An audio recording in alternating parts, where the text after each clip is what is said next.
विशेष गरी हामीसँग वक्ताको लिस्ट सुरुमा आउने कतिपय हाम्रा आगन्तुकहरूले मसँग माग्नुभयो, मैले देखाएँ। वक्ताको लिस्ट हेरेपछि डाक्टर प्रकाश चन्द्र लोहनीको नाम देखेपछि छोटो बोल्नुहुन्छ डाक्टर साहबले, तर सुनिरहनु पर्ने मन्तव्य दिनुहुन्छ भन्नुभयो है। म डाक्टर साहबलाई बोलाउँछु। सँगै डाक्टर साहब यहाँहरू यस्तो अग्रज हुनुहुन्छ, उहाँहरू सबै अतिथिहरू, उहाँहरूलाई समय तोक्ने हैसियतमा राख्दिनँ, तर एउटा डायरी छैन, छोटो लेखिएको डायरी, यो डायरी अगाडि राखिदिन्छु। र अब म पूर्व मन्त्री, नेपाली राजनीतिका अर्का एकजना चिर परिचित नेता डाक्टर प्रकाश चन्द्र लोहनीज्यूलाई मन्तव्यका लागि आग्रह गर्छु। सम्माननीय संविधान सभाका अध्यक्षज्यू, ड्यासमा बस्नुभएका अन्य महानुभावहरू र उपस्थित सबै मित्रहरू, मलाई आज यो कार्यक्रममा बोल्ने मौका दिनुभयो, यसको लागि धन्यवाद दिन चाहन्छु आयोजक मित्रहरूलाई। र पहिलो कुरो डाक्टर केसीलाई बोलाइदिन चाहन्छु, उहाँले रोगमाथि विजय हासिल गर्नुभयो। त्यस्तै त्यो विजय हासिल गर्नको लागि ठुलो भूमिका खेल्ने चिकित्सक सुन्दरमणिजीलाई उहाँ पनि बधाईका पात्र हुनुहुन्छ, किनभने समयमा डायग्नोसिस गरिदिएर समयमा सल्लाह दिएको हुनाले त्यो सफलता पाउन डाक्टर केसीलाई सम्भव भयो। उहाँहरू दुवैजना बधाईका पात्र हुनुहुन्छ। तेस्रो चाहिँ अब डाक्टर केसी चाहिँ दोस्रो बधाईका पात्र पनि हुनुहुन्छ। उहाँले राम्रो किताब लेख्नु भएको छ र वास्तवमा यो किताब उहाँले मलाई दिँदाखेरि के भन्नु भने, पहिले मैले समयको कुरा गरौँ। समयमा मैले यसो हेर्दै गरेको थिएँ, प्रोफेसर साहबले डाक्टर त्रिरत्नले 25 मिनट बोल्नुभएछ, अनि हाम्रो पम्फाजीले 17.5 मिनट बोल्नुभएछ।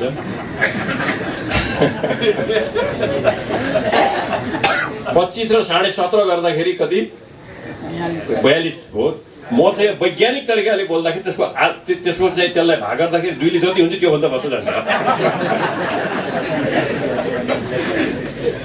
पहिले मैले ठट्टा मात्रै गरेको, सकेसम्म म चाँडो नै सिध्याउँछु।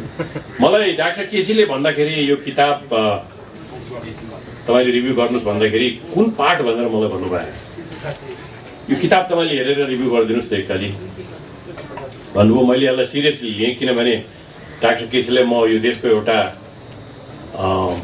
आफ्नै प्रोफेसनमा डेडिकेटेड एउटा प्रोफेसनलको रूपमा, विद्वानको रूपमा म हेर्छु।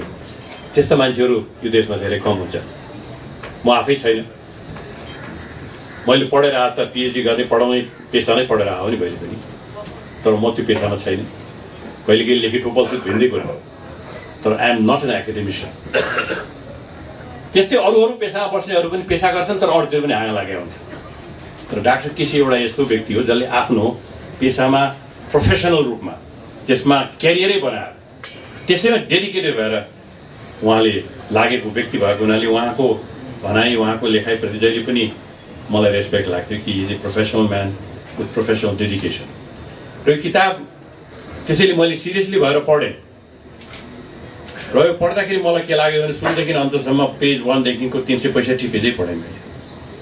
पढ्दाखेरि के लाग्यो भने, यो एउटा नेपालप्रति साँच्चीकै माया भएको मान्छे, यो देशप्रति माया भएको देशभक्तले लेखेको किताब खोज्ने नै छ। कसैको आलोचना भन्दा पनि यो एउटा प्रश्नहरू, एउटा इन्टेलेक्चुअली गर्ने प्रश्नहरू विश्लेषणको आधारमा छन् तपाईँको। अनि नेपाल र नेपालीको राष्ट्रियताको बारेमा उहाँले लेख्नु भएको छ, बडो गम्भीर तरिकाले लेख्नु भएको छ। राष्ट्रियताको बारेमा एउटा सीमित समूहको लागि यो देश रहन्छ भनेदेखि त्यो देश कहिले पनि बलियो हुन सक्दैन, त्यो राष्ट्रियता कहिले पनि बलियो हुन सक्दैन। पहिले म नेपाली हुँ, त्यसपछि पहाडी हुँ, अथवा चाहिँ मधेसी हुँ, तर म पहिले नेपाली भन्ने अभिव्यक्ति त्यो आधारमा मात्रै बनाउन सक्छौँ भन्ने उहाँको जुन चिन्तन मैले देखेको छु यहाँ, एकदमै करेक्ट लाग्यो मलाई। त्यस्तै उहाँले अरू कुराहरूमा पनि जानुभएको छ। अब यो वास्तवमा भन्नुहुन्छ भने त मलाई 20 मिनट चाहिन्छ कि जस्तो है।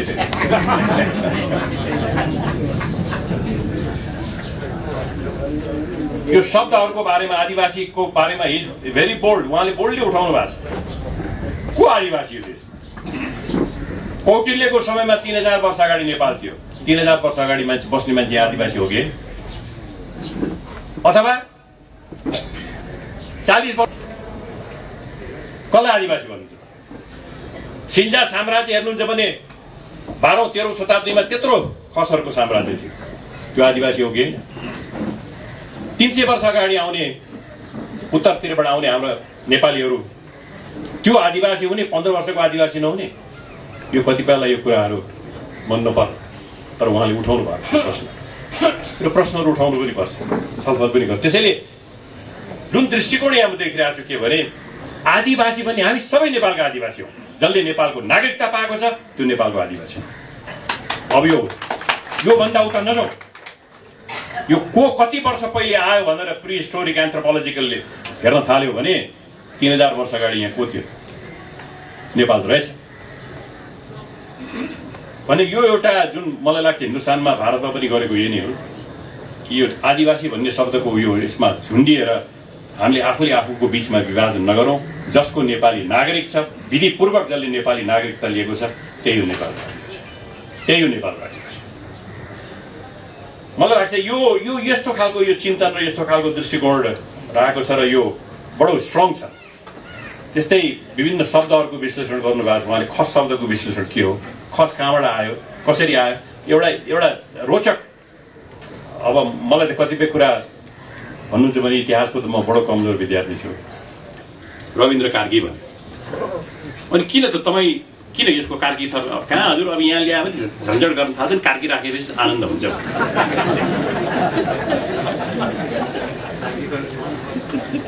That was the fact. त्यसैले लुकेको कति छ भन्दाखेरि 30 देखि 40 लाख नेपाली जनतालाई तपाईँ वञ्चितीकरणमा राखेर, बहिष्करणमा राखेर कसरी नेपाल हामी एक भएर भन्ने, कसरी हामीले आफूलाई सभ्य भनेर भन्ने, त्यो कलङ्क बोकेर कसरी राष्ट्रले आफूलाई सभ्य राष्ट्र भनेर जाने, यो कुरालाई उहाँले तथ्याङ्क सहित राख्नु भएको। तर त्यति हुँदाहुँदै पनि नेपाली समाजको एउटा जुन असभ्यता छ त्यसको असभ्यताको बिचमा पनि सामञ्जस्यता पनि थुप्रै छ। त्यो सामञ्जस्यता गोर्खाको मनोकामनाको पुजारी मगर हुन्छ, गुहेश्वर र दक्षिण कालीमा खडीहरू पुजारी हुन्छ, भद्रकाली र मैती देवीमा पोडेहरू पुजारी हुन्छ, हलेसीमा सन्यासीहरू पुजारी हुन्छ, पशुपतिमा भारतीय भट्टहरू अन्तर्राष्ट्रिय कनेक्सन पनि छ, र बौद्ध मन्दिरमा वज्राचार्य शाक्य मात्र होइन लामाहरू पनि पुजारी हुन्छ। भने यो एउटा यो विभेद हुँदाहुँदै पनि एउटा सामञ्जस्य गर्ने स्ट्रक्चर पनि नेपालमा बिल्ड भएको छ। त्यसलाई उहाँले राम्रोसित राख्नु भएको छ। मच्छेन्द्रनाथलाई शिवले, शैवले, वैष्णव, शाक्य सबै सम्प्रदायले देवेन्द्र भनेर भन्छ, देवता भनेर भन्छ। भने बौद्ध अनुयायीहरूले चाहिँ प्रमुख नाथको रूपमा भन्छन् र काठमाडौँका ज्यापु समुदायले इन्द्र पानी पार्ने देवताको रूपमा पूजा गर्छ। पूजा सबैले गर्छ नि। गोसाईकुण्डमा जानुभयो भने कसैले रक्सी चढाउँछ, कसैले दुध चढाउँछ, तर दर्शन गर्नु सबै जान्छ। यो नेपालको सामञ्जस्यता अहिलेसम्म हामीलाई विखण्डन गर्ने केही हाम्रा हिसाब किताब छन् भने सामञ्जस्य ल्याउने यी सम्भावना, यी हाम्रो सोसल क्यापिटल, यो क्यापिटलको सदुपयोग गरेर यो अलिअलि थोर बहुत जाने विषय त्यही थियो, त्यो पनि जाने भयो। मैले अर्को भन्न खोजेँ तपाईँको संहिताको कुरा। संहितामा पनि उहाँले संहितामा चाहिँ मैले देखेको छु उहाँ अलिकति कन्फ्युज। संहिता पावर डेभोल्युसनको लागि संहितालाई एउटा साध्य होइन, एउटा इन्स्ट्रुमेन्टको रूपमा लिनुपर्छ भन्ने उहाँको मैले बुझेँ। पावरको डेभोल्युसनको लागि, नेसनल युनिटीको लागि मलाई लाग्छ त्यो बेलामा 4-5 वर्ष अगाडि जुन एउटा भेल आएको थियो, त्यो भेल एउटा आवेग, जनताहरूको आवेग आएको थियो। खोला थुनेपछि बाँध बन्छ नि, एउटा पानी थुनिन्छ नि, एकैताली खुल्दाखेरि जसरी आएको थियो त्यो बेलामा आएको थियो। अहिले त्यो पानी गइसकेको छ। मान्छेको चिन्तनमा अब यो देशले त हामीले बचाउनु पर्छ भन्ने सबैको धेरैको मनस्थितिमा आएको छ। त्यसैले गर्दाखेरि यो जातीय राज्य भनेर एउटालाई प्रेफरेन्स दिने, अर्कोलाई प्रेफरेन्स दिने भन्ने पक्षमा छैन। तर भनेको जनसङ्ख्या पनि हो, खोला नाला मात्र होइन। जनता भएन भने त्यो जनसङ्ख्या भएन भने खोला नालाले के गर्ने? प्रकृति त छ नि, तपाईँ हुनुहोस् कि नहुनुहोस्, तपाईँ हुनु र नहुनुमा प्रकृतिलाई मतलब छैन। त्यो खोला नालाले तपाईँ हुनु चाहिँ हुनु के मतलब राख्छ? आर्यघाटमा तपाईँ गइसकेपछि जानुभयो, सरी, के मतलब? प्रकृतिलाई के मतलब छैन। जनसङ्ख्या सामर्थ्यको पैसा। त्यो मानेमा यदि हामीले यो राष्ट्रलाई एक मान्ने हो भने एउटा राज्य 50,000 को, अर्को राज्य 75 लाख को, त्यो जनसङ्ख्या ठिक्दैन। त्यसैले 5 देखि 7 राज्य, जसले गर्दाखेरि पहाड र तराई मधेसमा मोरलेस इक्वल जनसङ्ख्या अहिले भइ पनि सकेको छ। चाहिँ एउटा मौका चाहिँ आएको छ। गल्ती सबैले गरे, त्यो बेलामा 7 सालपछि पनि गयो, पञ्चायतमा थुप्रै गल्तीहरू पनि भए, त्यसपछि पनि गल्तीहरू भए। सङ्क्रमण कालमै सधैँ एउटा सेट अफ इन्स्टिट्युसन अब स्टेबल भयो भने देशमा आउन सकेन। अहिले मौका आएको छ र त्यो मौकाले हामीले 2000 यो गएको 1-1.5 वर्ष अगाडि लक्ष्मणजी पनि हुनुहुन्थ्यो, हामीहरू थियौँ, सुभाषजी हुनुहुन्छ, हामीले त्यो मौका गुमायौँ। उहाँले एउटा रिमार्केबल कुरा गर्नुभएको छ के भने, जुन पार्टीले संविधान सभा हाम्रो बच्चा हो, हाम्रो बच्चाको हामी रक्षा गर्छौँ भनेर भन्ने पार्टीले नि संविधान सभा चिलिम पार्टी त्यो चाहिँ लेख्नु भएको छ। उहाँ कुन पेजमा हो मलाई याद भएन, तर I found that very interesting. 2 बजेपछि उहाँले चिन्तित हुन थाल्नुभयो, लाउनु यो के हुन लाग्यो। नभए 4 घण्टाको बिचमा त्यो संविधानको सबै ड्राफ्टहरू तयार गरेर एग्री भएको कुरा तयार भइसकेको थियो। 5 घण्टाको बिचमा त्यसलाई मुद्रकमा पठाएर राष्ट्रपतिले 11 बजी सही गराउने भनेर उहाँहरू तयार भएर बस्नु र उहाँले थाहा पाउनुभयो, उहाँले हाम्रो सुरेन्द्रजीले अघि, तर भएन संविधान सभाको। अब मलाई लाग्छ के भने संविधान सभाको इतिहासमा लेख्नु भएको छ उहाँले, त्रिभुवनले नेपालमा अब संविधान सभाले नै संविधान बनाउँछ भनेर। अब राजा भएर आएको मान्छेले संविधान सभाले बनाउँछ भने कन्ट्रडिक्सन भएन? मलाई लाग्छ केवल सायद त्यो बेलामा त्रिभुवनले संविधान सभा भने के बुझ्नै भएको थियो, एउटा कसैले लेखेर लेख्यो, उहाँले भन्नु पर्थ्यो।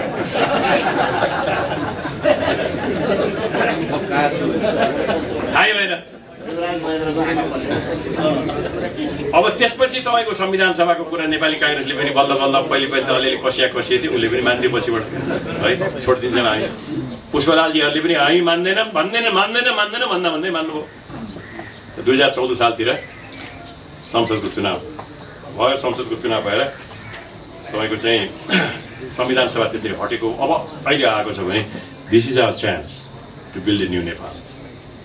अहिलेको तरिकाले त भएको नेपाल पनि, नयाँ नेपाल पनि भत्केर जाँदा छैन, तर पेसिमिस्ट हुने अवस्था चाहिँ छैन, सम्भावनाहरू छन्। राख्दै बिदा हुन्छु, धन्यवाद।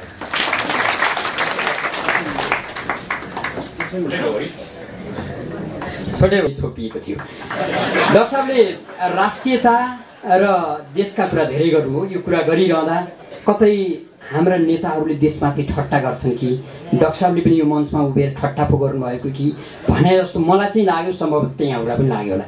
लक्ष्मण दाई अगाडि हुनुहुन्छ, यता पम्फा देवी हुनुहुन्छ। प्रधानमन्त्री भएको 1 हप्ता नबित्दै सुशील कोइराला, प्रधानमन्त्री सुशील कोइरालाले भनिदिनु भयो टनकपुर नेपालमा होइन भारतमा पर्छ भने हामी सबैलाई सुसूचित बनाइदिनु भयो। पहिलो संविधान सभामा उहाँहरूकै नेतृत्वमा नेपालको झन्डा फेर्नुपर्छ भनेर संविधान सभा र व्यवस्थापिकामा व्यापक बहस भयो, विषय नै दर्ज भयो। संयोग भन्नुपर्छ डाक्टर सुरेन्द्र केसीको पुस्तकमा त्यही नेपालको झन्डा अङ्कित छ। भनेको चाहिँ हाम्रा नेपालका दल र तिनका नेताहरू विषय पाउँदैनन्, फरक हुनका लागि, भिन्न हुनका लागि उटपट्याङ गर्छन् कि क्या हो भन्नुपर्छ। दुःखका साथ यति भव्य र शिष्ट नेताहरूको अगाडि हामीले यति भन्नुपर्छ, कारण डाक्टर सुरेन्द्र केसीको विमोचन, पुस्तक विमोचन छ। डाक्टर साहबलाई मैले एक बिहानै आज फोन गरेँ, डाक्टर साहब यहाँले बोल्नुपर्छ है, बोल्नुहुन्छ नि भने। हाइट कहाँ बोल्ने, किन बोल्ने, पुस्तकै लेखेको छु, सबै पुस्तकमा मैले बोलिसकेँ भाइ, म बोल्दिनँ भन्नु। मैले भने होइन डाक्टर साहब हजुरले बोल्नुपर्छ। त्यसो भने म 5 मिनट बोल्छु भन्नुभयो। मैले डाक्टर साहबलाई निम्त्याउँछु। डाक्टर सुन्दरमणि दीक्षितले लामो नबोल्नुहोस् है, लामो नबोल्नुहोस् भनेर औँला ठडाइरहनु भएको छ। 5 मिनट बोल्छु भन्नका लागि मैले निकै अनुरोध गरेको छु। अब पुस्तकका लेखक डाक्टर सुरेन्द्र केसीज्यूलाई म आमन्त्रण गर्छु।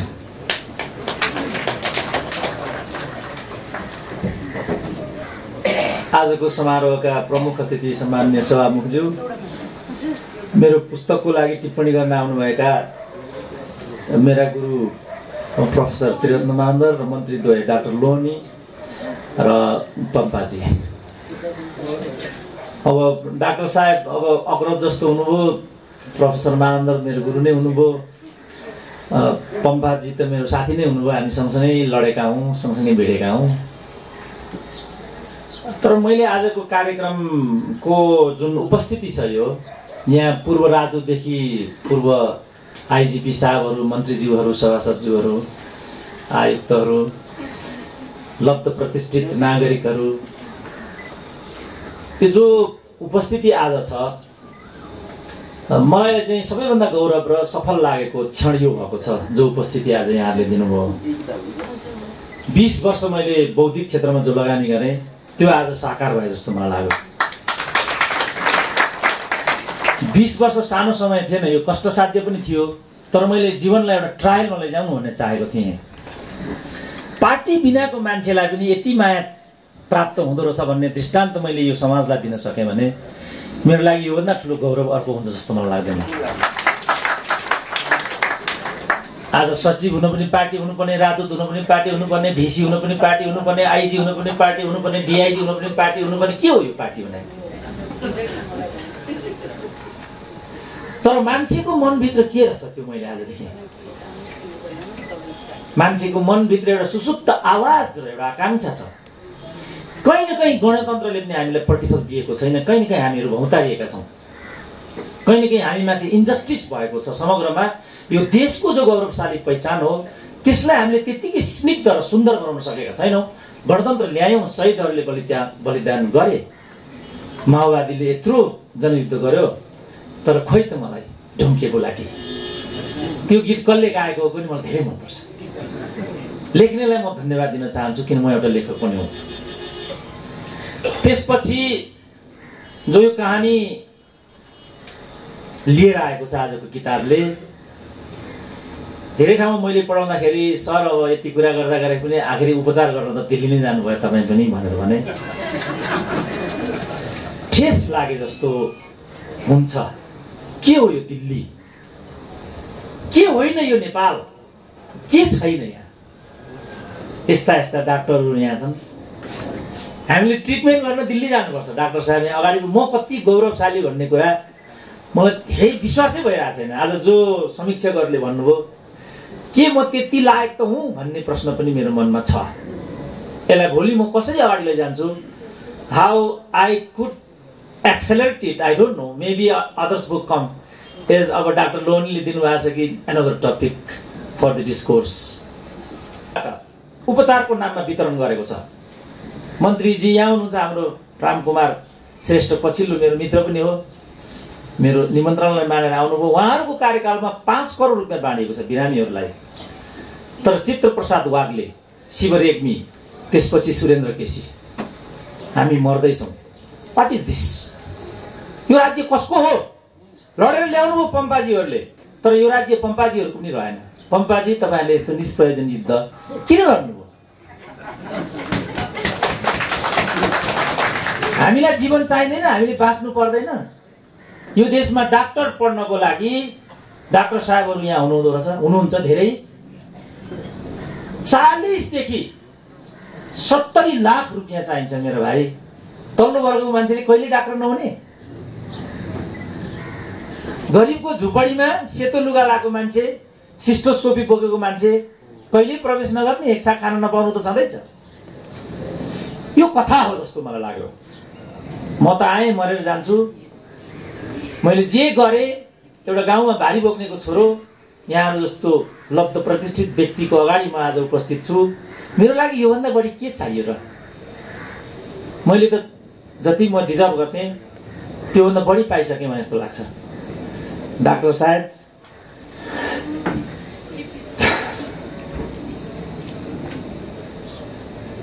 तपाईँले मलाई यो जीवन मात्र दिनु भएन।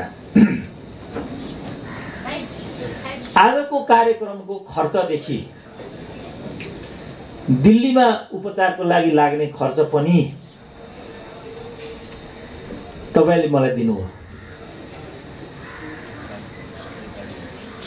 यो राज्यसँग के छैन? हाम्रो डाक्टर गोपाल शिवकोटी यहाँ हुनुहुन्छ, किडनी दुवै फेरिएका छन्। डाक्टर शिवाकोटीलाई जुन वर्ष गोपाल हाम्रो यो भरतमोहन अधिकारीले 5 करोडको घर किन्नुभएको थियो, त्यो वर्ष उहाँले आफै बिरामी छु भनेर 5 लाख रुपियाँ लिनुभयो। प्राडा गोपाल शिवाकोटीलाई 25,000 रुपियाँ दिनुभयो। के हामीहरू जिउँदै मर्नुपर्ने हो यो देशमा? डाक्टर दीक्षित हुनुहुन्थ्यो, त्यसकारण मेरो जीवन छ अहिलेसम्म। 2048 सालदेखि उहाँले मलाई निःशुल्क उपचार गर्नुभएको छ। त्यसपछि मलाई बाटो खर्च दिनुभएको छ। त्यसपछि मलाई बाटो दिनुभएको छ। उठ्ने बेला भयो साथी हो, अब हामी उठौँ। यो जिन्दगी त जान्छ, केही गरेर जाउँ न। जो रहन्छ पुर्खाले बनाएको यो देश, भोलिको पिँढीको लागि हामीले केही छोडेर जान सकेनौँ भने हाम्रो जीवन धिक्कार छ। त्यसको कुनै अर्थ हुँदैन। र अन्त्यमा मलाई धेरै नबोल्नु भन्नुभएको छ डाक्टर साहेबले। मलाई धेरै बोल्न मन थियो, तर त्यो गर्नपट्टि म गइरहेको छुइनँ। मेरो लागि यति खर्च समीक्षकहरूले खर्चिनु भयो। अझ बढी गौरव लागेको छ, मलाई बाँच्ने जस्तो मन भएर आएको छ आज फेरि मलाई। अनन्य शुभचिन्तकहरू, म तपाईँहरूलाई बधाई दिन चाहन्छु। आधुनिकताको प्रवेश यो देशमा भइसकेको छ। यो उपस्थिति त्यसको प्रमाण हो। किनभने कार्ड छाप्नुपर्ने, एकपछि अर्को खबर गर्नुपर्ने, घरमा जानुपर्ने त्यो दिन अब गएको छ। यो सोसियल मोबिलाइजेसन भनेको यही हो, ट्रान्सफर्मेसन भनेको यही हो। यसलाई आवश्यकता छ भनेदेखि कसरी संस्थागत गर्ने? आज मोदीको उदय भएको छ भारतमा, एउटा भिजन आएको छ। त्यहाँ हाम्रो देशमा पनि एउटा भिजन चाहिन्छ। आज जो यहाँ उपस्थिति छ, म भित्र जे भिजन छ त्यसको पुष्टि हो यो। जो राइट मैन राइट प्लेस, जोसँग योग्यता छ उनीहरूलाई अवसर दिनुपर्छ। Accountability is the most, transparency is the character of democracy. All the 3 things we lost. That is the reason of our backwardness. मेरो फाइन्डिङ थियो किताबको। राजदूत जस्तो पुलिसको आइजी पोलिटिकली नियुक्ति गर्ने घाँटी के हो यो? डिआइजी को प्रमोसन नगर्ने के भइराखेको यो? यो सब मानिसहरू जो पहुँचबाट टाढा छन्, प्रकाशबाट बाहिर छन्, उनीहरूलाई कसैले च्याप्दैन। जसको आवाज कहीँ छैन, तिनीहरूको आवाज यो किताब हो र सुरेन्द्र केसी हो।